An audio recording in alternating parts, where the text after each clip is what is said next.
कनु भाई, आपका बहुत बहुत स्वागत है द ललन टॉप पे। Thank you, thank you. आपकी ये हमारा एक कैन स्पेशल इंटरव्यू कह सकते हैं।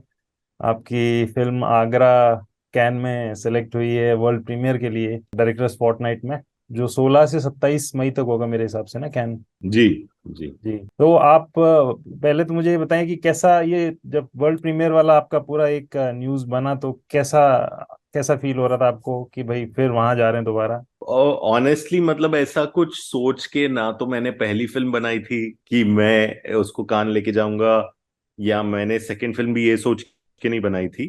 तो हम तो बस इस पूरे प्रोसेस में फिल्म बनाने में ही व्यस्त थे, और उसे लेके ही फिल्म के साथ ही जूझ रहे थे, और फिल्म को जितना अच्छे से हो सके खत्म करने की कोशिश कर रहे थे। तो उसका कान में होना बिल्कुल एक थोड़ा गर्व तो महसूस होता ही है। और वो इस बात से ज्यादा महसूस होता है कि आप शायद एक ऐसे प्लेटफॉर्म पे अपनी फिल्म लेके जा रहे हैं जहां हर साल दुनिया की बेहतरीन फिल्में आती हैं। कुछ 6-7 हजार फिल्में वो लोग देखते हैं, और अंत में उसमें से कुछ ज्यादा से ज्यादा 60 या 70 फिल्में सिलेक्ट होती हैं। तो इस बात से थोड़ा ढांढस बनता है कि शायद आप सही सही रास्ते पे हैं, और जो आप काम करना चाह रहे हैं, जिस तरह का आप काम करना चाह रहे हैं, वो ना सिर्फ हमारी ऑडियंसेस के लिए, यहाँ के लिए है, बल्कि वो शायद ग्लोबल एक यूनिवर्सल लेवल पे भी लोगों के साथ कनेक्ट कर रहा है।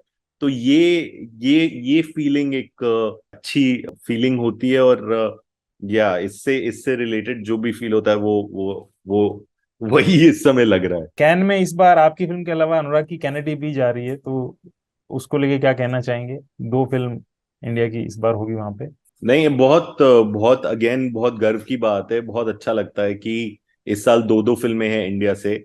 इसके अलावा एक्चुअली एक तीसरी इंडियन फिल्म भी है जो कैन क्लासिक्स में स्क्रीन हो रही है, जो आई थिंक कल परसों ही शायद अनाउंसमेंट हुई है, अरिबम श्याम शर्मा की ईशानु। तो एक्चुअली उसको मिला के इस साल तीन फिल्में हैं। तो नो डाउट बहुत ज्यादा खुशी होती है कि इंडियन फिल्में सस्टेन्ड वे में एक इंटरनेशनल प्लेटफॉर्म पे हैं। कैनेडी मैंने अभी देखी नहीं है, बट अनुराग से मेरी बात होती रहती है। ही इज काइंड इनफ कि वो आ जाते हैं, आपके काम में भी उतने इन्वेस्टेड होते हैं, आपकी फिल्म देखते हैं और उस पर फीडबैक भी देते हैं। तो आगरा पे मेरी उनसे दो तीन बार मुलाकात हो चुकी है, और जो उनका फीडबैक रहा है वो फिल्म के लिए भी बहुत इनवैल्यूएबल रहा है।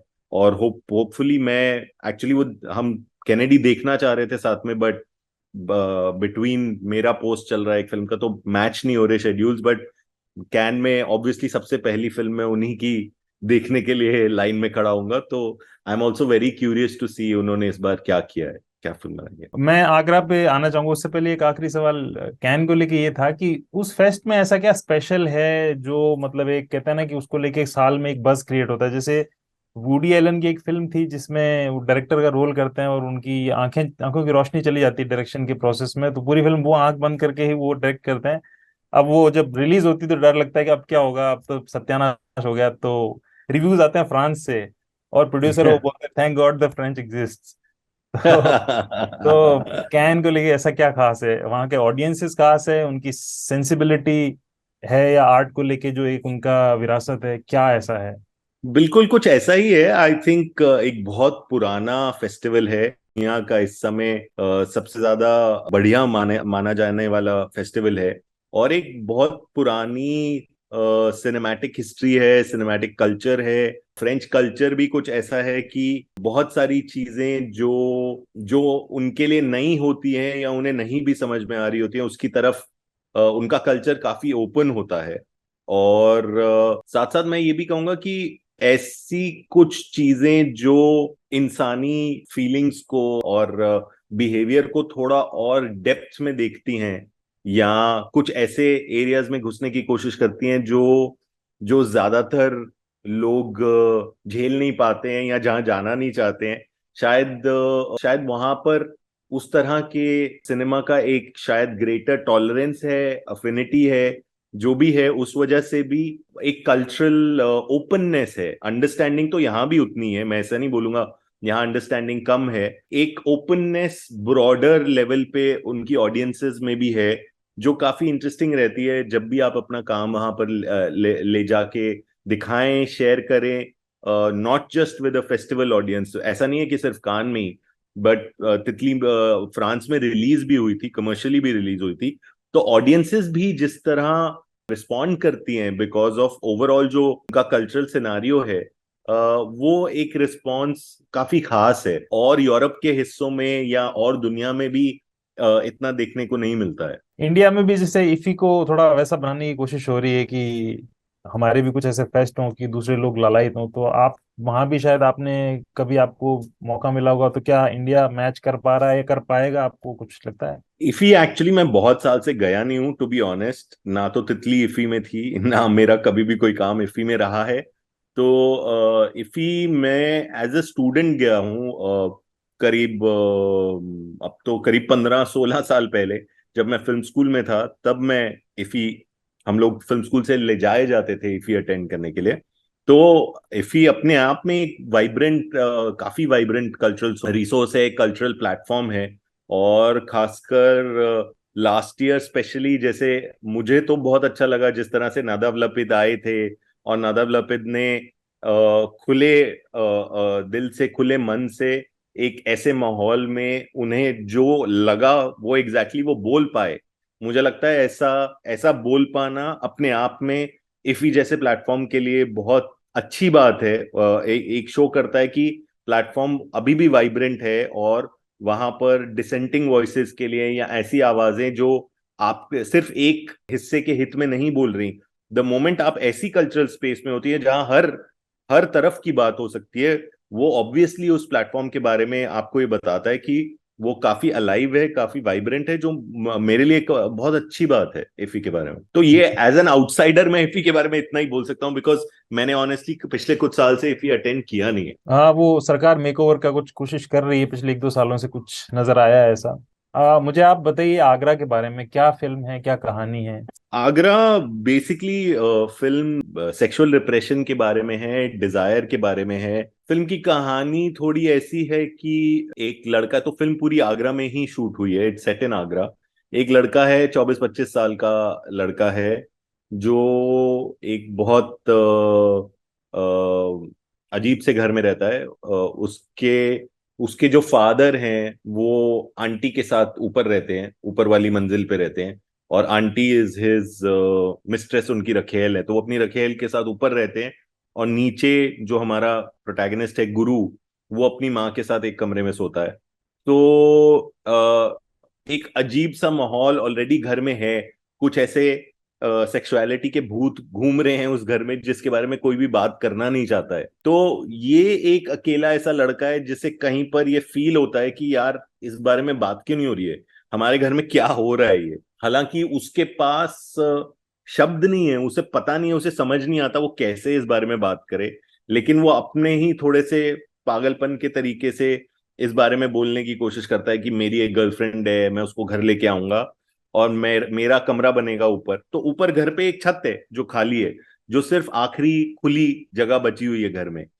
तो वो बोलता है कि छत पे से, और छत पे जो आंटी है उन्होंने गार्डन बनाया है, तो बोलता है कि गार्डन हट जाएगा और यहाँ पर मेरा कमरा बनेगा, और मैं रहूंगा अपनी गर्लफ्रेंड के साथ, जैसे आप रहते हो आंटी के साथ, डैडी को बोलता है, ऐसे ही मैं रहूंगा। तो सब लोग थोड़ा सकपका जाते हैं। अब मैं ज्यादा नहीं बताना चाहता फिल्म के बारे में, क्योंकि इससे कुछ थोड़ा प्लॉट पॉइंट रिलेटेड है, बट एक अजीब सा कुछ हो जाता है, बिकॉज ये लड़का अपने अपने अजीब तरीके से बात करके, बट घर के जो सेक्सुअल रिप्रेशन का माहौल है उसके बारे में बात करना चाह रहा है। और वहां से फिर आगे फिल्म में क्या होता है, उसकी अपनी एक जर्नी बन जाती है, कैसे धीरे धीरे धीरे धीरे धीरे वो अपनी सेक्सुअलिटी को एक्सप्लोर करता है। और जाते जाते काफी सारी चीजें वो ऐसी भी कर जाता है जो बहुत अनएक्सेप्टेबल हैं, बहुत ज्यादा डास्टर्डली चीजें वो कुछ ऐसी कर जाता है जो उसे नहीं करनी चाहिए। बट इसके चलते वो कैसे अपने इंटरनल सेक्सुअल केओस से बाहर निकलने की कोशिश कर रहा है।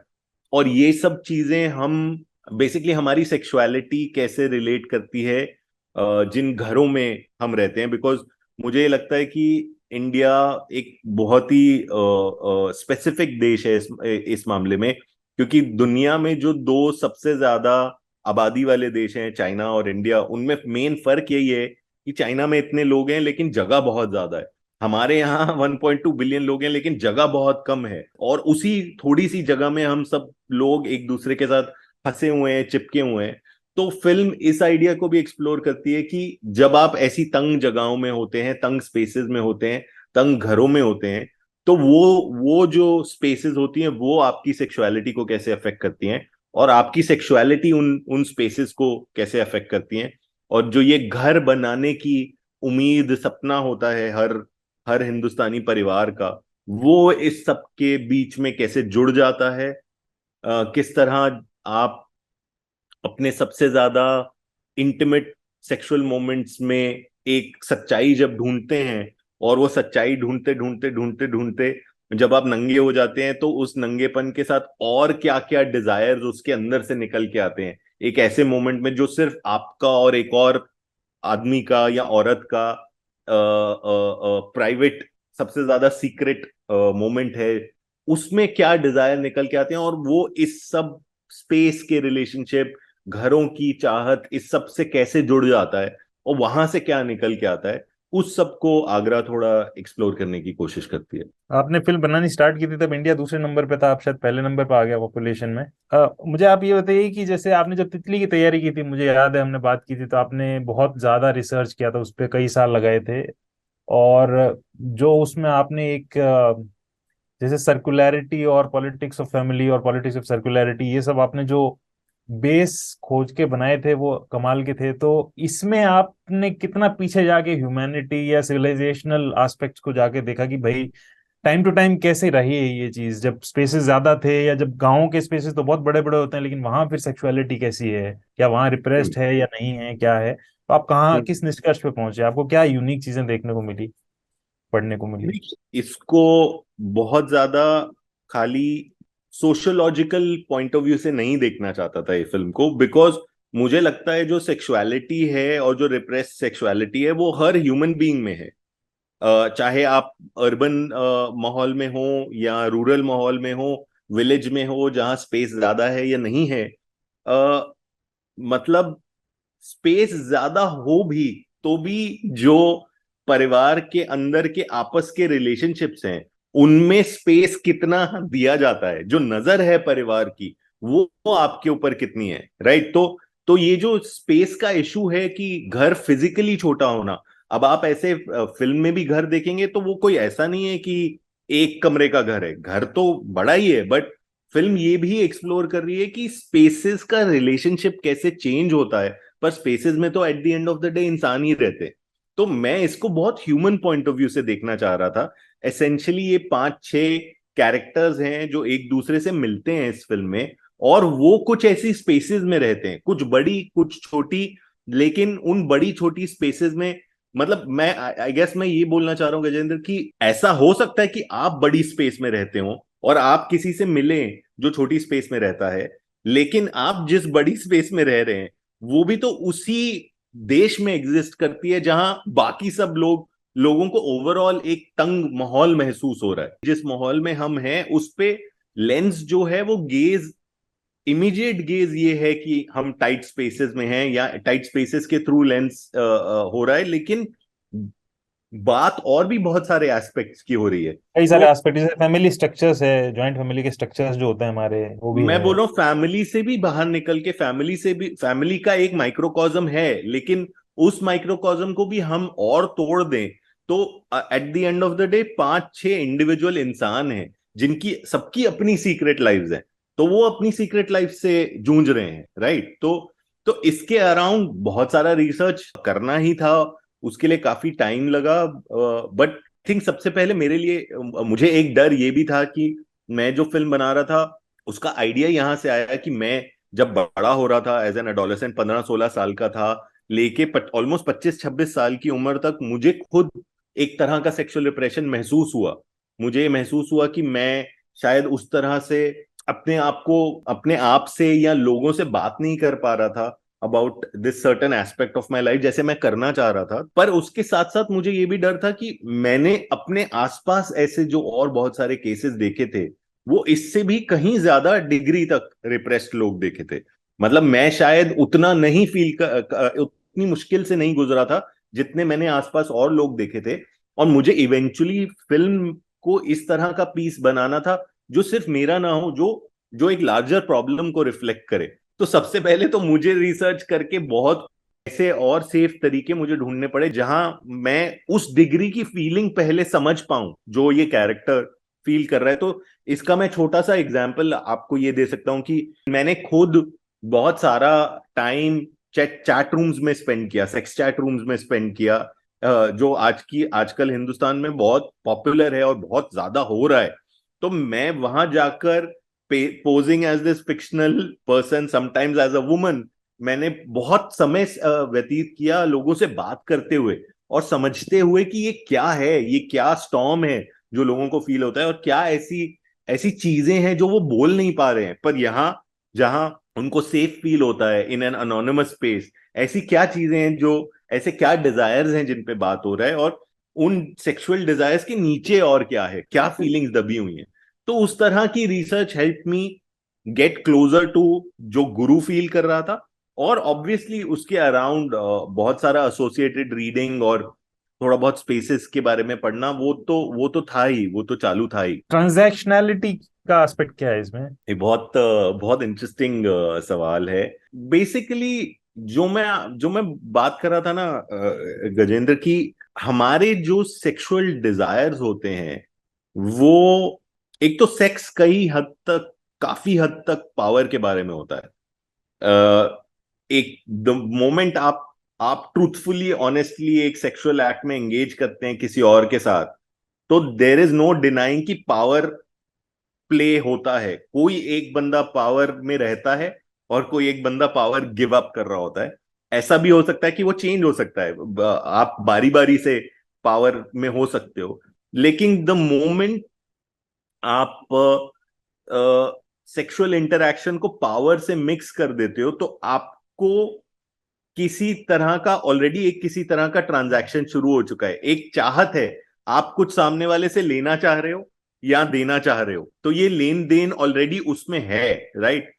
तो ये इस चीज को मैं ट्रांजैक्शनैलिटी से भी समझना चाह रहा था, क्योंकि मुझे ये लगता है कि जिस दुनिया में हम रहते हैं ओवरऑल, उसमें हर इंटरैक्शन ओवरऑल एक एक एक वेरियस डिग्रीज ऑफ ट्रांजैक्शन है ही ऑलरेडी। तो ये जो घरों की बात है, घर बनाने की बात है, घर में अपने सपने संजोने की बात है, बहुत प्यार से, तो वो जो हम घर तो बनाते हैं, लेकिन घर में तो इंसान ही रहते हैं at the end of the day. तो वो जो घर बनाने का सपना है, वो फिल्म में अगर आप देखेंगे तो टुवर्ड्स द एंड एक घर बनता है, और घर में सपने, सबके छोटे छोटे सपने संजोए जाते हैं कि मैं, अच्छा ये एक मेरा कमरा होगा यहाँ पर, या तो मैं अपना क्लिनिक खोल लूंगा कोई, या प्रैक्टिस कर लूंगा, या यहाँ मेरा ऑफिस होगा, यहाँ एक लैंप लगा होगा। तो ये जो छोटे छोटे छोटे छोटे एक्ट्स होते हैं अपने सपने संजोने का, एक स्पेस में जब आप ये चीजें करते हैं, और उसके साथ उसी स्पेस में आप किसी इंसान के साथ रह रहे होते हैं, तो मोस्ट ऑफन एक ही दीवार है या चार दीवारें, जिसमें से एक दीवार है जहां आपको अपनी पसंद की भी फोटो चाहिए। मैं एक बहुत छोटा सा एग्जांपल ले रहा हूं। और एक एक ऐसा रंग भी चाहिए जो आपको भी पसंद हो, दादाजी को भी पसंद हो, बच्चे को भी पसंद हो, या फिर उनमें से किसी एक की पसंद का रंग उस दीवार पे होगा, if you know what I mean. तो ये जो ये जो स्पेस के साथ हम ट्रांजैक्शंस करते हैं, ये एक्चुअली ट्रांजैक्शन सारी हम आपस में करते हैं। तो अगर ये ट्रांजैक्शंस हम, और इनसे हम बहुत जल्दी अपने रोजमर्रा के जीवन में अपना मुंह मोड़ लेते हैं, क्योंकि अगर हम इसको एज ट्रांजैक्शन देखने लग जाएंगे और अक्नॉलेज करने लग जाएंगे, तो फिर जीना बहुत बड़ा मुश्किल हो जाएगा। पर द फैक्ट कि हम देख नहीं रहे मतलब ये नहीं कि हो नहीं रहा, तो ट्रांजैक्शन तो हो रहा है। अब अगर ट्रांजैक्शन हमारी हमारी रोजमर्रा की जिंदगी में आपस के सारे लोगों के साथ हो रहा है, और वो इतना ज्यादा प्रेवलेंट है, इतना ज्यादा यूनिवर्सल है, तो फिर वो सेक्सुअल एक्ट में कैसे नहीं हो सकता। तो ये जो ट्रांजैक्शनैलिटी है, ये एक लड़का है फिल्म में जो गुरु की जब हम बात करें, तो वो थोड़ा सा, अगेन मैं फिर से दोहरा रहा हूं कि उसके पास शब्द नहीं है, पर वो इस बारे में भी बात करने की कोशिश कर रहा है कि आप अगर एक एक और औरत के साथ ऊपर रह रहे हो, और साथ साथ आपने मेरी माँ को भी नीचे रखा हुआ है। तो ये क्या ट्रांजैक्शन चल रहा है? माँ के लिए भी एक ट्रांजैक्शन है, क्योंकि अगर आपका पति किसी और औरत के साथ है तो आप छोड़ के क्यों नहीं चली गए, आप क्यों रह रहे हो अभी भी यहाँ पे? और अगर आप ऊपर ऊपर एक और औरत के साथ है तो वो औरत यहाँ पर एक और औरत के साथ कैसे रह रही है, और आपका क्या रिश्ता है इस रिलेशनशिप से? आप क्यों दो औरतों को साथ में रखना चाहते हो?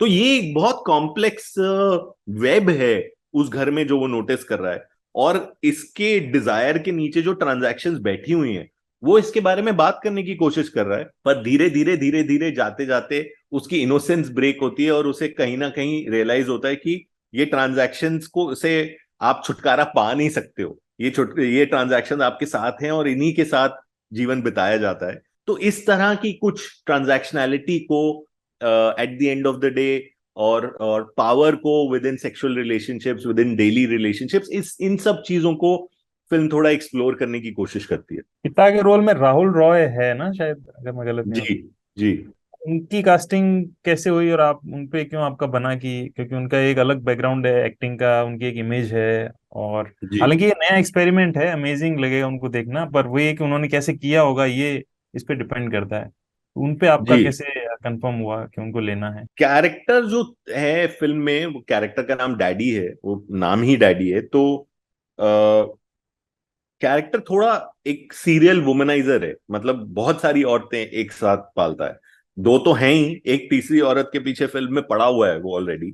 तो वो थोड़ा हमें एक ऐसा एक्टर चाहिए था जिसमें वो डेबोनर क्वालिटी भी हो, थोड़ा चार्म भी हो, कि वो ऐसा लगे, और साथ साथ एक ऐसी फीलिंग भी चाहिए थी जो उसकी कंप्लीट डिस्ट्रक्शन को दर्शा सके अच्छे से। क्योंकि कैरेक्टर को जब आप मिलते हैं फिल्म में तो वो ऑलमोस्ट एक ऐसा पेट्रियार्क है जो almost on it's way down है। आप उसको लास्ट लेग्स पे देख रहे हो, उसका डिके देख रहे हो। हम एक ऐसा एक्टर ढूंढ रहे थे जिसमें ये दोनों क्वालिटीज इक्वली मिली हुई हो। और राहुल की जो अपनी जर्नी रही है लाइफ में, उस जर्नी पे आई थिंक राहुल ने इन दोनों फीलिंग्स को बहुत अच्छे से अलग अलग फेजेस में समझा है, देखा है, फील किया है। तो जैसे ही हम उनसे मिले और हमने पहले कुछ दिन वर्कशॉप किया, 5-6 दिन, हमें ये बहुत जल्दी समझ में आ गया कि वो ऑलरेडी इन इस कैरेक्टर को काफी हद तक जानते हैं और काफी अच्छे से जानते हैं। और वो जब उनके अपने प्यार के साथ मिल गया for the script, for the film, जो उनका अपना कैरेक्टर था, इतने ज्यादा डेडिकेशन से वो उस रोल की तरफ आए। मतलब जब हम वर्कशॉप्स कर रहे होते थे तो वो सबसे पहले सुबह राहुल आते थे, और मैं मतलब सच में झूठ नहीं बोल रहा, बट सबसे लास्ट रोज वो ही जाते थे वर्कशॉप से। तो इतना ज्यादा डेडिकेशन, इतना ज्यादा रम जाना अपने अपने काम के साथ, जब ये क्वालिटीज जब सामने उभर के आई, तो बिल्कुल ऑब्वियस हो गया कि ये पार्ट शायद राहुल से बेटर और कोई कर नहीं पाएगा। तो हम क्या उनको सिलेक्ट करते पार्ट के लिए? आई थिंक उन्होंने खुद हमसे एक तरह से छीन लिया और बोला नहीं, ये मैं ही करूंगा, ये और कोई नहीं करेगा।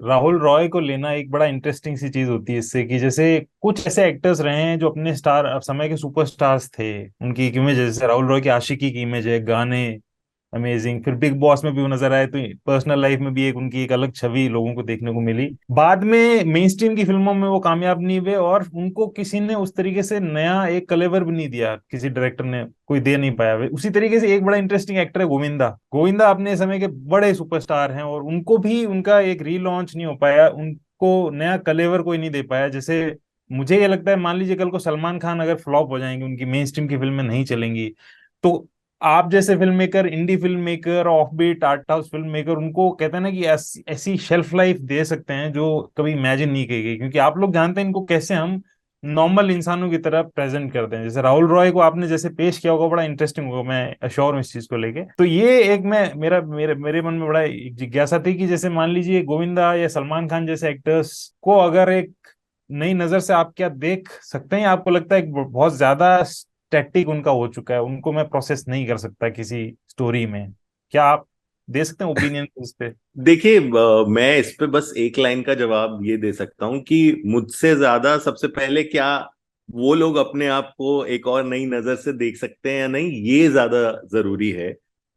जब आप अपने आप को नई नजर से देखने के लिए ओपन हो जाते हैं, उसके बाद ही कोई आपके साथ आपको उस नजर से देख सकता है। तो मोर देन मैं ये क्रेडिट ले लूं कि मैं राहुल रॉय को किसी नए तरीके से दिखा रहा हूं, आई थिंक उससे भी पहले सारा क्रेडिट राहुल को ही जाता है कि वो अपने आप को एक कंप्लीटली डिफरेंट लेंस से देख रहे हैं, एक कंप्लीटली नजर से देख कंप्लीटली अलग नजर से देख रहे हैं। तो वो सबसे ज्यादा जरूरी होता है। एक डायरेक्टर या एक फिल्मकार कहीं कभी भी एक वैक्यूम में काम नहीं करता है। वो तो एक और इंसान के साथ ही काम कर रहा है। तो जो भी आपकी स्पिरिचुअल ओपननेस है या आपका कनेक्शन है अपने कोर के साथ, वो पहले होना जरूरी है। उस पे काम किया जा सकता है, उस कनेक्शन को स्ट्रोंगर किया जा सकता है, लेकिन आप जब तक तैयार नहीं है अपने कोर के साथ जुड़ने के से, जो जो जिसका सबसे पहले सीढ़ी ही यही होती है कि आपको इमेज तोड़नी होती है। अपनी इमेज जो किसी और की निगाहों में है, वो सबसे पहले तोड़नी पड़ती है। आप अपने आप को अगर आउटसाइड ऑफ दैट इमेज अपने आप को एक इंसान की तरह देखने के लिए तैयार है, शुरुआत तो वहां से होती है।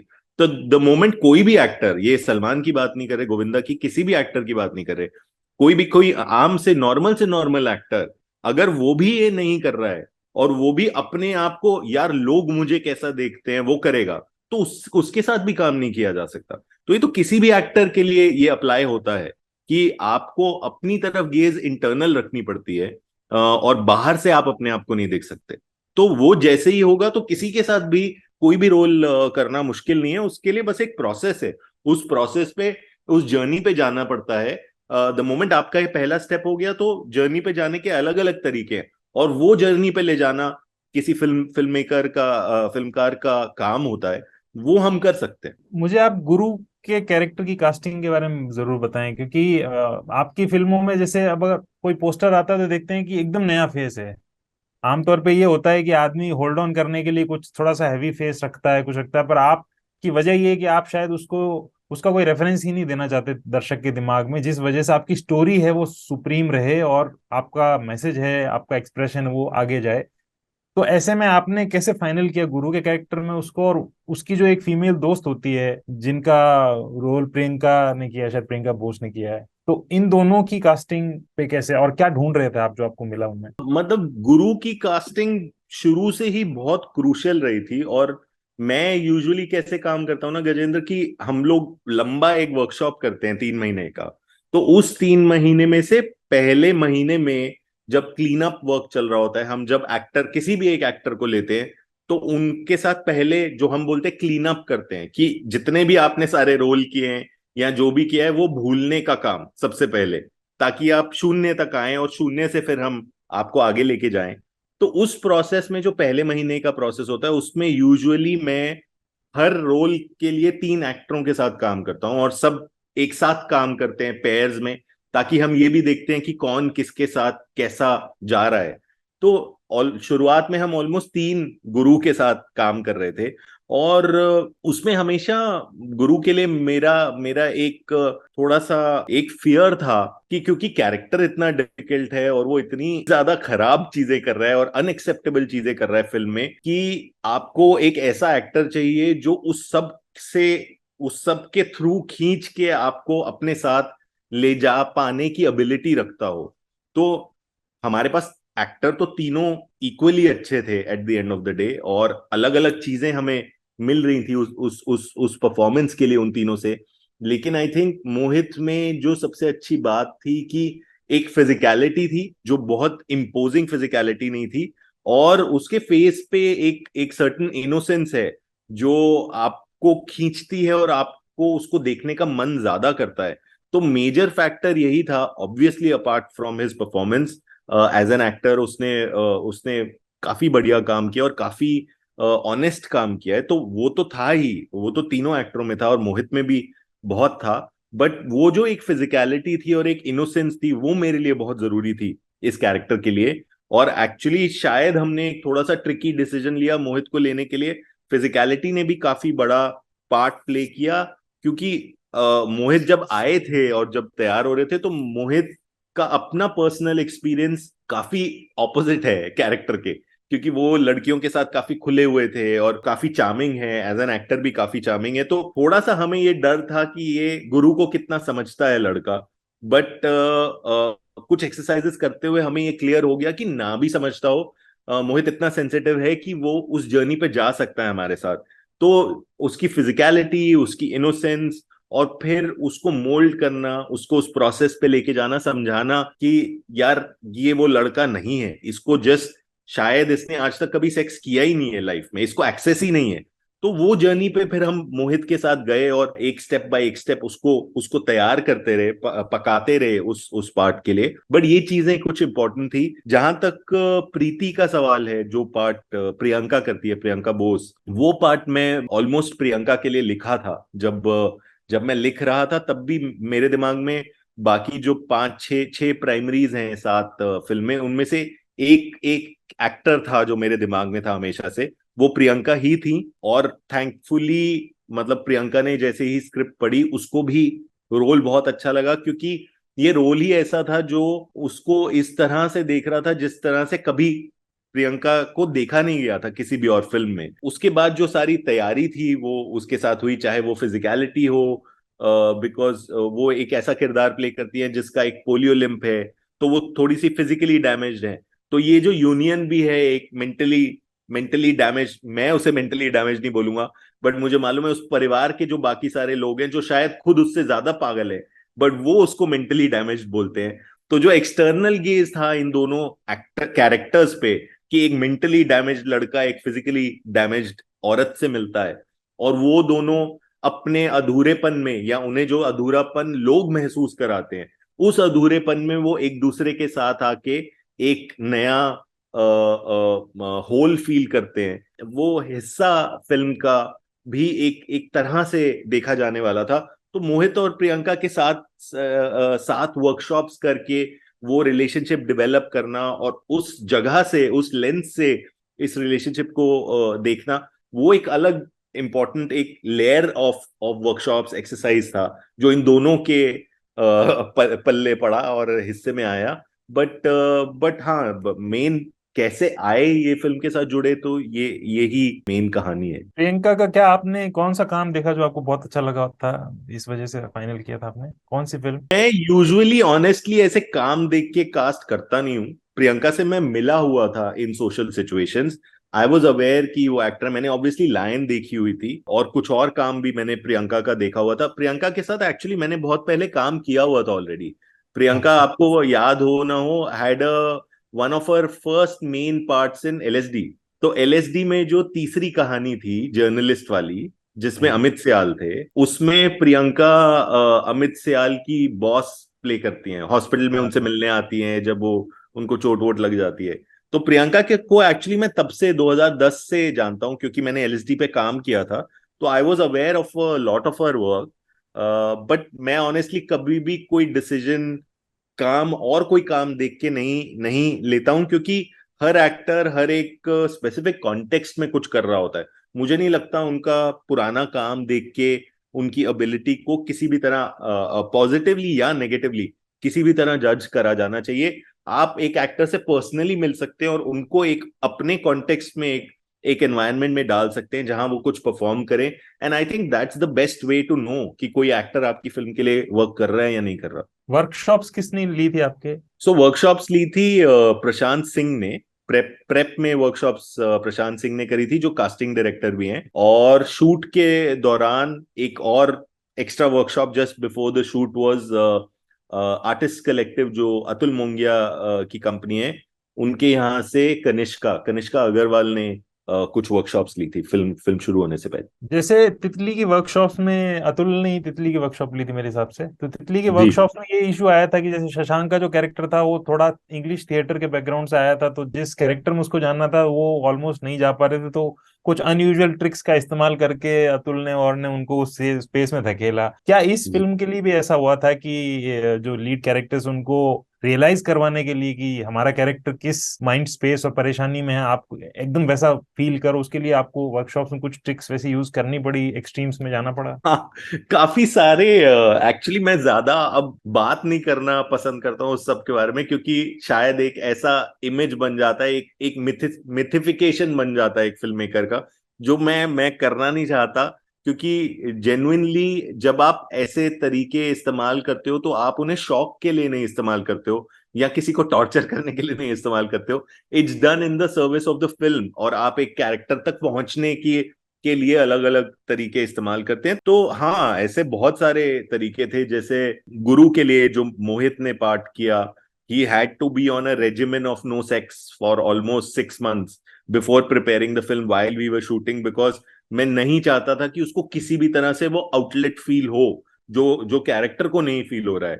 तो ऐसा कुछ था। हमने मोहित के लिए करीब आधे आधे घंटे के नॉइज वीडियोस बनाए थे। तो वो रोज सुबह उठ के, रोज सोने से पहले वो 30 मिनट का वीडियो देखते थे, which was just white noise and it had a particular sound, ताकि उनको हेल्प हो सुबह से लेके रात तक उस जोन में रहने में, जिस जो गुरु को जो थोड़ी नॉइज अपने अंदर फील हो रही है। तो हम ऐसे ऐसे सपोर्टिंग टूल्स गुरु के लिए थे, काफी सारे और स्पेसिफिक बाकी मेन कैरेक्टर्स के लिए भी थे। तो बहुत सारे, वो डिपेंड करता है कि हर एक्टर आपकी किस नीड तक कैरेक्टर की पहुंच पा रहा है, और क्या मिसिंग एलिमेंट है। तो जहां आपको मिसिंग एलिमेंट लगता है, वहां आप थोड़ा थोड़ा पुश करते हैं। जैसे आई रिमेम्बर कि सोनल, जिनको हमने आंटी के रोल में कास्ट किया, सोनल को काफी हद तक, काफी टाइम तक रिहर्सल्स में उनको अपनी सेक्सुअलिटी एक्सप्लोर करने में बहुत दिक्कत आ रही थी, और वो फुली खुल नहीं पा रही थी to the idea of being this other woman in the house. और जो थोड़ा सा मैनिपुलेशन, एक स्पेसिफिक गेज में चाह रहा था उस कैरेक्टर में, तो वो हम लोग मिलके शायद थोड़ा क्रैक नहीं कर पा रहे थे। तो उसके लिए स्पेसिफिक एक्सरसाइजेस हमने किया। कुछ टाइम मेरी निगरानी में सोनल ने सेक्स चैट रूम्स में बिताया, जस्ट टू फील की get a better sense of यहाँ क्या हो रहा है और किस तरह से लोग बिहेव कर रहे हैं, ताकि जब आप अपने सीन्स कर रहे हो, चाहे उसमें कुछ सेक्सुअल है या नहीं है, लेकिन अंडरनीथ जो एक लेयर है, रिलेशनशिप की लेयर है, उसको आप अलाइव रख सकें। तो इस तरह की चीजें हम करते रहते हैं। एक्टर्स एक्टर्स भी एक्चुअली एक एक रोल के साथ आके खेल रहे होते हैं, और उनको भी उस खेल में कभी कभी कुछ ऐसे ऐसे टूल्स देने की जरूरत पड़ती है, जिससे कोई अगर वो सीलिंग हिट कर रहे हैं तो उसको ब्रेक कर पाए। तो इस तरह की बहुत सारी चीजें वर्कशॉप में होती ही हैं हमेशा। एक सवाल मैं कई बार एक्टर से पूछता हूँ कि जैसे आपका बहुत गंभीर और जटिल सीन है या कैरेक्टर है, तो क्या आप, क्योंकि पर्दे पे मान लीजिए बहुत अमेजिंग लगा, तो पूछा मान लीजिए मैंने एक दो लोगों से कि आप सेट पे कैसे थे, आप सेट पे थ्रू आउट वैसे ही उस माइंड स्पेस में रह रहे थे, आप डेडिकेटेड और लॉयल थे कि उस माइंड स्पेस के? तो मोस्टली मुझे आंसर ये मिलता है कि नहीं यार, पागल है क्या, परेशान हो जाएंगे ऐसे करेंगे, तो हम तो चिल करते थे और ठीक है, हमको टेक्निक्स आती उससे हम करते थे। तो आपसे मेरा ये सवाल है, अब मुझे नहीं पता आप क्या जवाब दोगे, लेकिन क्या आप वो लॉयल्टी चाहते हो अपने एक्टर्स से कि जब तक उस स्पेस का सीन है, या एटलीस्ट वो डेज हैं जिन डेज के अंदर वैसा है, तो आपको वैसे रहने की कोशिश करनी है, न कि आप उसको टेक्निक के भरोसे दें और बीच में आप हंसते भी रहें, और वो लॉयल्टी और वो सिंपैथी उस कैरेक्टर की आप पर्सनली भी खो दें उन डेज में? क्या आप, आपका तरीका क्या है इसमें? जी बिल्कुल, मैं तो ऐसा चाहता हूं, हमेशा चाहता हूं। लेकिन लेकिन इसकी प्रैक्टिकल सच्चाई ये है कि अगेन ये हर एक एक्टर पे इंडिविजुअली डिपेंड करता है। अब जिस तरह की, मान लीजिए, और ये अगर मैं कल को अगर कॉमेडी कर रहा हूं, तो शायद इसका एक अलग क्रैक रहेगा, अलग माहौल रहेगा, then you have to look at it differently. But for now, अगर आप इतनी सीरियस फिल्म में हैं और इतनी डेप्थ में जाने की कोशिश कर रहे हैं, तो कभी कभी ये भी बहुत मुश्किल हो जाता है इसको सस्टेन करके रख पाना एक एक्टर के लिए। क्योंकि हमें ये भी समझना जरूरी है कि मैं शायद as a director, as a फिल्मकार, 24 घंटे किसी चीज को लिव कर सकता हूं, क्योंकि मेरी उसको लिव करने की जो इंटेंसिटी है, वो अगर हम गैस का एग्जाम्पल लें, तो वो सिम पे है। मैं बहुत टाइम तक सिमर करता हूं, तो मैं इतनी इंटेंसिटी से वो फीलिंग नहीं फील कर रहा हूं कॉन्स्टेंटली। लेकिन एक एक्टर का काम होता है वो इंटेंसिटी लाना जब शॉट शुरू हुआ, जब तो टू द पॉइंट जब वो शॉट खत्म हुआ, तो वो जो बर्न है 1.5 2 मिनट 3 मिनट की इंटेंसिटी, वो बहुत अलग एक्सपीरियंस है मेरी इंटेंसिटी का। अगर मैं उनको बोलूं वो इंटेंसिटी जो उनको चाहिए वो आप हर समय रखो, तो ये उनके लिए भी अनफेयर है, बिकॉज वो अपनी एनर्जी को सेव कर रहे हैं किसी और चीज के लिए, क्योंकि उसे उन्हें बहुत हायर डिग्री पे वो लेके जाना है द मोमेंट वो परफॉर्म कर रहे हैं। तो ये अगेन डिपेंड करता है, कुछ एक्टर्स वो मेंटेन कर पाते हैं वो लेवल इंटेंसिटी का और चाहते हैं करना, और उनके लिए वो प्रोसेस वर्क करता है, और वो उसके साथ जाते हैं, बहते हैं, और वो उसको मैनेज कर पाते हैं, उनके अपने तरीके हैं उसे मैनेज करने के। कुछ एक्टर्स ऐसे भी हैं जो उसे सेव करना चाहते हैं, और वो उनके अपने टेक्निक्स को, मैं एज अ बुरा वर्ड नहीं यूज करूंगा, उनके अपने टेक्निक्स हैं, टेक्निक मैनिपुलेशन की नहीं है, टेक्निक स्विच ऑन और स्विच ऑफ के। उनको पता है कि अब मुझे अपना टेम्परेचर बढ़ाना है, प्रिपेयर होना है, सो वो स्विच ऑन स्विच ऑफ कर पाते हैं, और वो भी इक्वली इंटरेस्टिंग तरीका है, उसे आप क्वेश्चन नहीं कर सकते, स्पेशली तब जब वो एक्टर के लिए ना वर्क करे। अगर आप उसे ऐसी सिचुएशन में डाल दो जहां वो कर ही ना पाए जो आप बोल रहे हो, तो उसका फायदा क्या? तो ये अगेन मतलब ये कंप्लीटली टेम्परेचर से रिलेटेड है। एक्टर अलग टेम्परेचर पे काम करता है और उसे छोड़ना पड़ता है वहां पर। आपकी अगली फिल्म मनोज वाजपेयी के साथ है, तो उनका कैसा है? आपने अगर कुछ शूट किया हो तो वो किस कैटेगरी के एक्टर आते हैं? वो लॉयल वो रहते हैं या? बिल्कुल बिल्कुल, वो तो मतलब फिल्म तो मैं पूरी शूट कर चुका हूं, तो अभी तो हम पोस्ट प्रोडक्शन कर रहे हैं। तो डिस्पैच नाम है मनोज, ना फिल्म का? जी फिल्म का नाम है डिस्पैच, रॉनी स्क्रूवाला ने प्रोड्यूस करी है। और मनोज तो मतलब मुझे बोलने की जरूरत नहीं है, मनोज तो सबको मालूम है, वो तो he is one of the finest actors that we have today, और उनका काम करने का तरीका भी ऐसा ही है कि वो अपने आप को पूरा रमा देते हैं उस रोल के अंदर, और वो उनकी पसंद भी यही है कि वो छोड़ते नहीं है, वो रोल को कभी भी छोड़ते नहीं है। अगर सीन नहीं भी हो रहा तो आप उनको किसी कोने में पाओगे स्क्रिप्ट के सामने, अपने आप से बात करते हुए या कुछ मंबल करते हुए, तैयारी करते हुए, डायलॉग को अलग अलग तरह से खिला के देख के ये डिसाइड करते हुए कि उन्हें क्या कहाँ कैसे करना है। तो वो बहुत ही ज्यादा प्रिपेयर्ड रहते हैं और कॉन्स्टेंटली उस रोल के अंदर ही रहते हैं। तो मतलब वो उनको तो मैंने इस हद तक भी देखा है कि शूट करते हैं तो वो घर भी छोड़ के होटल रूम में चले जाते हैं, ताकि वो अपने लिए एक कोकून बना सके, अपने लिए उस किरदार के साथ जिस भी तरह से वो प्रैक्टिस करना चाह रहे हैं उसके उसके जीने को वो कर सकें। तो मतलब उनके अपने अलग टेक्निक्स हैं जो वो अलग अलग तरह से अप्लाई करते हैं जिस भी रोल में वो घुसते हैं। तो हाँ, ब्रॉडली वो इसी तरह से प्रिपेयर करते हैं। डिस्पैच के साथ आप, ऐसा भी लग रहा है कि आप शायद एक नया कनू बहल उस फिल्म के साथ नजर आएगा। पिछली फिल्मों में जैसी जैसी जैसी स्टोरीज है, ऑब्जर्वेशंस है, उसमें आप कुछ नया कर रहे हैं, तो क्या ऐसा है? आप हिंट भी देना चाहें, अगर आप फिल्म पे तो बात नहीं करेंगे भी। देखिए ऐसा है कि मेरे हिसाब से कोई कनू बहल है ही नहीं है, तो अच्छा। मैं मेरे मेरे दिमाग में ना तो कोई पुराना कनू बहल है ना नया कनू बहल है। इनफैक्ट कोई कनू बहल है ही नहीं है। मैं एक इंसान हूं जो वेसल है अलग अलग कहानियों के लिए, और ऐसी कहानियां जो कुछ कहना चाह रही हैं, तो मैं बस वो हर नई कहानी के साथ उस कहानी को कहने की कोशिश करता हूं। तो हाँ, टेक्सचरली फिल्म अलग है क्योंकि फिल्म बॉम्बे में सेट है, क्राइम जर्नलिज्म के वर्ल्ड में सेट है, तो वो काफी अलग फिल्म ही अपने आप में बिल्कुल कुछ अलग मांग रही है। तो ऑब्वियसली जो आप देखेंगे वो बाहर से अलग लगेगा, लेकिन बिल्कुल ऑनेस्ट सच ये है कि मेरे दिमाग में कोई कनू बहल है नहीं। बहुत टिटिलेटिंग फिल्म लग रही है मुझे ये। क्राइम जर्नलिज्म जो सिनेमा और सीरीज को कंज्यूम करते हैं, वो उनके लिए रोंगटे खड़े करते हैं। और एक टिटिलेटिंग सा कॉन्सेप्ट है। मनोज वाजपेयी, आप क्राइम जर्नलिज्म, और जो बॉम्बे बॉम्बे में एक जो कहानियां हुई है क्राइम जर्नलिस्ट के साथ में, और वो सब चीजें तो बड़ा जी। अमेजिंग है। बस थोड़े से एक दो सवाल और हैं कि एक तो ये कि 90s के सॉन्ग्स का फिल्म में आगरा में क्या कैसा इस्तेमाल है और क्यों है वो? और आपके लिए 90s के सॉन्ग्स का रेफरेंस पर्सनल लाइफ में क्या रहा है? मतलब ये थोड़ा कॉम्प्लिकेटेड सवाल है, क्योंकि ये जो 90 के दशक का म्यूजिक है वो मुझे लगता है एक स्पेसिफिक तरह से कंज्यूम होता है। ये ऑलमोस्ट जो 90 के दशक के गाने थे ना, जो 70 से चलते आ रहे थे, और धीरे धीरे धीरे धीरे उनका लिरिकैलिटी और म्यूजिकैलिटी थोड़ा कम हो रहा था, और उनका जो मिक्सचर था बीट्स के साथ, बीटिफिकेशन जो हो रहा था, तो 70 और 80 के, not so much 80 also, but 50 60 70s का जो म्यूजिक था, जिसमें मेलेडी पे बहुत ज्यादा और स्ट्रेस था, और पोइट्री पे अपना एक स्ट्रेस था, वो जब थोड़ा फीका होते होते होते होते 80 में बीट्स के साथ, थोड़ा डिस्को के साथ, या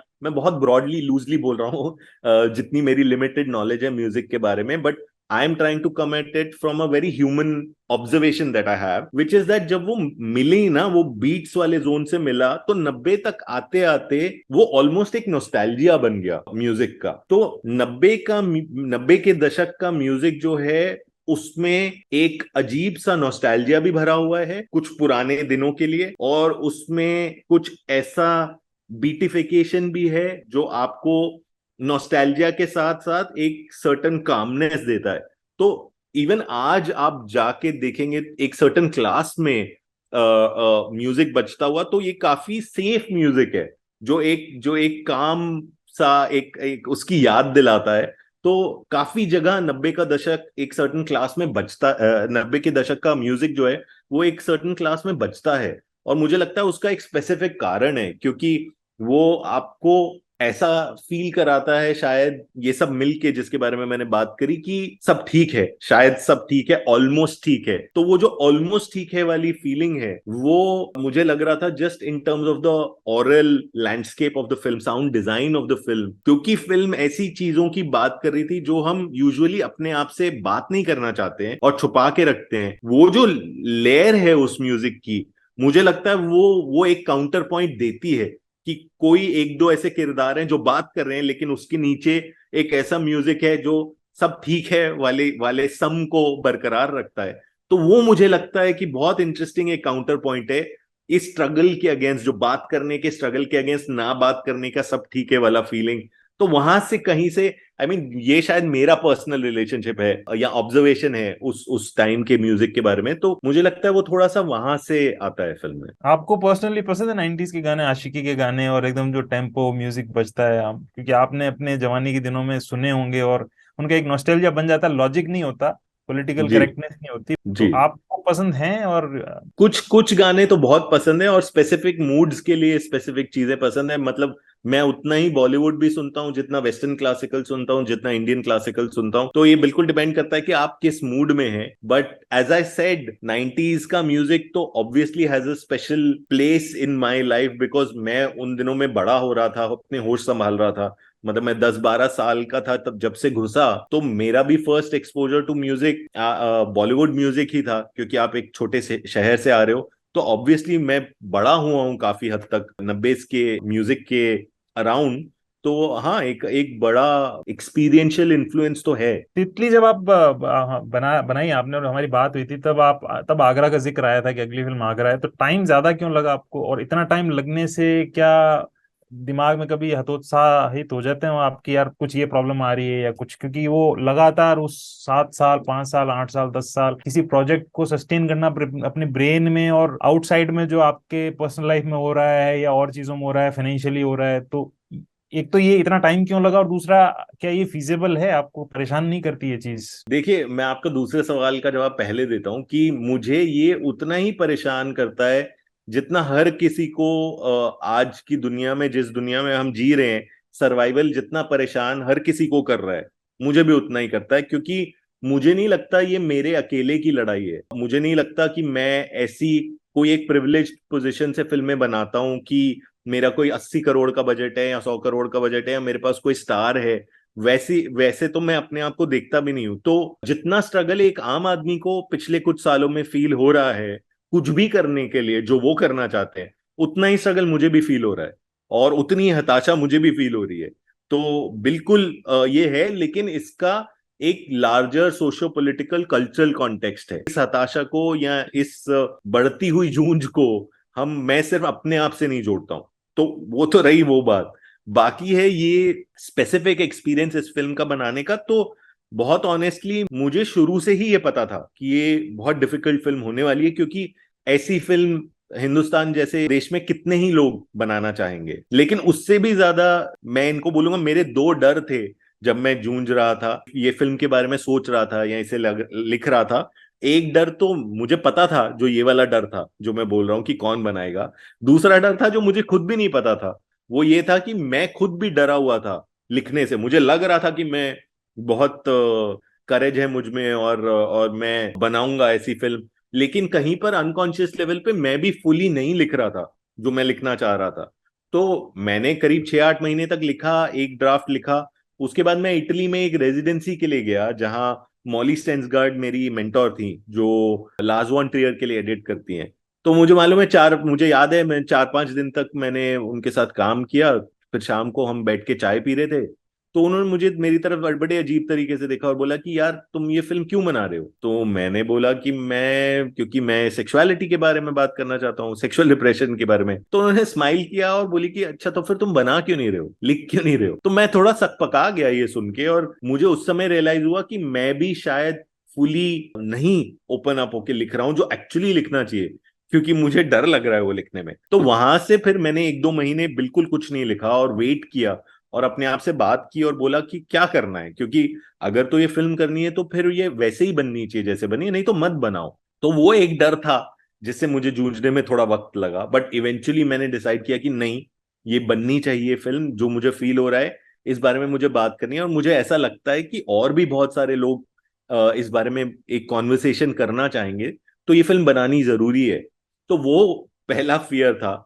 फिर दूसरा फियर तो वो था ही कि ये कैसे बनेगी, बट मेरे साथ मेरे फ्रेंच प्रोड्यूसर थे, और जैसे ही हमने स्क्रिप्ट लिखी, हमें सिनेमा दू मॉन्ड मिल गया, जो फ्रेंच प्रोडक्शन फंड है। तो हमारे पास कुछ 40% पैसे थे 2017 तक फिल्म बनाने के, लेकिन बाकी के जो 60% थे वो ढूंढने में फिर हमें 2 साल लगे। 2019 में फाइनली हमें सारेगामा मिला, यूडले फिल्म मिला, Siddharth Anand Kumar, Vikram Mehra. It was just a pleasure to meet someone finally. मैं तब तक बहुत लोगों के पास ये स्क्रिप्ट ले जा चुका था और बहुत सारे अलग अलग रिएक्शंस देख चुका था, और मुझे ये पता था कि ये फिल्म एक सर्टन तरीके से ही बननी चाहिए, नहीं तो इसकी सच्चाई किसी भी तरह से बैठ नहीं सकती, लीक आउट नहीं हो सकती। और फाइनली सारेगामा यूडले में हमें वो प्रोड्यूसिंग पार्टनर्स मिले जो शुरू से हमारे साथ ऑन बोर्ड थे, they were seeing the same film. तो फाइनली जाके 2019 में हमने जून जुलाई में फिल्म शूट करी। उसके बाद जैसे ही हम पोस्ट में पहुंचे, पेंडेमिक आ गया, हम एडिट ही कर रहे थे अभी फिल्म। तो वो काफी सारी चीजें बंद हो गई 4-5 महीने के लिए। सब लोग एकदम से, हम सभी परेशान थे और किसी को भी नहीं पता था कि किस दिशा में दुनिया जा रही है। फिर जब थोड़ा बेहतर हुआ तो हमने दोबारा काम करना शुरू किया। और फिल्म थोड़ी ट्रिकी है, एडिट थोड़ा ट्रिकी है, एक बहुत थिन लाइन पे है फिल्म, मुश्किल कैरेक्टर है। तो we were trying to get it right. तो बस वो पोस्ट प्रोडक्शन करते करते करते करते और थोड़ा टाइम लग गया, और यहाँ पहुंच गए। ये आप इस लालच को कैसे रेजिस्ट करते हैं कि यार चलो एक कमर्शियल फिल्म बना लेते हैं तो थोड़ा फाइनेंशियली कुछ पैसा अच्छा कमा लें, क्योंकि क्राफ्ट तो सेम ही है, तो हम्म। उसको छोड़ के एक अलग वैल्यू सिस्टम के साथ सस्टेन करना, तो ये कितना आसान रह जाता है आपके लिए? देखिए, मेरे हिसाब से मैं जो फिल्में बनाता हूँ वो बहुत कमर्शियल है। क्योंकि कमर्शियल का क्या मतलब है? कमर्शियल का मतलब ये कि आपको कोई ऐसी फिल्म नहीं होनी चाहिए जो इंटेलेक्चुअल बकबक कर रही है, जो आपके समझ में नहीं आ रही। मेरी फिल्मों में सिंपल कहानी होता है, सिंपल नैरेटिव होता है। थोड़ी अजीब होती है लेकिन फिल्में समझनी मुश्किल नहीं है। तो मेरे हिसाब से जो भी चीज समझ में आ रही है आपके, और इमोशनली समझ में आ रही है, आप उन इमोशन से जुड़ पा रहे हो, चाहे कितने भी आसान हो या डिफिकल्ट हो, वो कमर्शियल ही है। वो एक लार्ज कंजम्पशन के लिए है। ये तो जो हमारा स्ट्रक्चरल सेटअप है वहां सवाल उठता है कि ऐसी कमर्शियल फिल्मों के लिए सपोर्ट क्यों नहीं है ना? तो मुझे मेरी फिल्में बहुत कमर्शियल लगती हैं। अभी ये सवाल एक बहुत बड़ा सवाल है कि इस तरह की फिल्मों के लिए कोई कमर्शियली वायबल सेटअप क्यों नहीं है। तो मैं, जहां तक ये पैसा कमाने की बात है और ये है, मैं फिल्म बनाने की अपॉर्चुनिटी को उस तरह से देखता ही नहीं हूँ। मेरे अंदर बहुत रिस्पेक्ट है for my audiences, and I feel like अगर कोई 2 घंटे निकाल के अपने 200-500 रुपए खर्च करके फिल्म देखने आ रहा है, तो मैं उनको बेवकूफ की तरह ट्रीट नहीं कर सकता ये बोल के कि आप आके सिर्फ एंटरटेन होके चली जाइए। मैं बैठा के, उनको बैठा के अपने साथ एक कॉन्वर्सेशन करना चाहता हूँ और एक बात करना चाहता हूँ। और मैं इक्वली ये मानता हूं कि ऑडियंस भी वही करना चाहती है, चाहे वो यश चोपड़ा की अर्ली फिल्में हो, जब वो एक तरह से बात कर रहे थे, उनके साथ भी ऐसा ही था। तो एक कॉन्वर्सेशन करने के लिए हर ऑडियंस हर पॉइंट तैयार है। तो मुझे लगता है मेरी फिल्में बड़ी कमर्शियल है। तो उस पॉइंट ऑफ व्यू से मुझे ये भी फील नहीं होता, मुझे ये नीड नहीं है कि मुझे फिल्म पैसा कमाने के लिए कमानी है, it has a larger purpose for me, which is to have that conversation. हाँ, ये मैं रियलाइज कर सकता हूँ, क्योंकि तितली का जो सर्कुलैरिटी का जो एस्पेक्ट वो मुझे फिल्म से एक सार मिला, वो मुझे बहुत जगह नजर आता है। और आप रियल लाइफ में भी उससे अपनी चीजों को चेंज कर सकते हो। अपनी जिंदगी में आप जो कैरी ऑन करते चले जा रहे हो पीढ़ी दर पीढ़ी, आप अगर थोड़ा सा इस फिल्म को देख के ऑब्जर्व करो तो आप उसको उसी पीढ़ी से खत्म कर सकते हो। अगली पीढ़ी जी। तक उसको आप जाने ही नहीं दोगे। तो हम जी। क्लोज करेंगे। आखिरी सवाल मेरा आपसे ये है कि जैसे जो डायरेक्टर्स फोर्टनाइट में लाइनअप आपने देखा, तो कोई नाम देख के एक्साइटमेंट हुआ आपको कि यार इनकी फिल्म भी आ रही है, इनको मैं बहुत अप्रिशिएट करता हूँ? जैसे मिशेल गोंड्री की फिल्म आ रही है 7 साल 8 साल के बाद में, इटर्नल सनशाइन, जिन्होंने बनाई थी। और ऐसे जी। बहुत से नाम। तो कोई ऐसा नाम जिसको लेके एक्साइटमेंट था आपको कि यार ये भी अब हैं? नाम तो बहुत सारे हैं, बट मतलब एक एक साथ लेना भी बड़ा मुश्किल है, बट बहुत सारे मास्टर्स हैं वहां पे जिनकी फिल्में मैं देखता रहता हूँ और जो मुझे बहुत पसंद है। विम वेंडर्स की नई फिल्म है, अनुराग की नई फिल्म है, वैंग बिंग की नई फिल्म है, टॉड हेन्स की नई फिल्म है। तो बहुत सारी फिल्में हैं जिनको देखने के लिए मैं बहुत एक्साइटेड हूँ। मिशेल गोंड्री की फिल्म आपने बोला, तो ऐसी बहुत सारी फिल्में हैं। हाँ, आई एम श्योर मैं बहुत नाम मिस कर रहा हूँ, बट हाँ, इस साल तो लाइनअप बहुत ही अच्छा है। बहुत सारी इंटरेस्टिंग फिल्में हैं जिनको आप लुक फॉरवर्ड कर सकते हो। तनु बेल, बहुत बधाई आपको आगरा के लिए। Best wishes. Thank you. Thank you so much.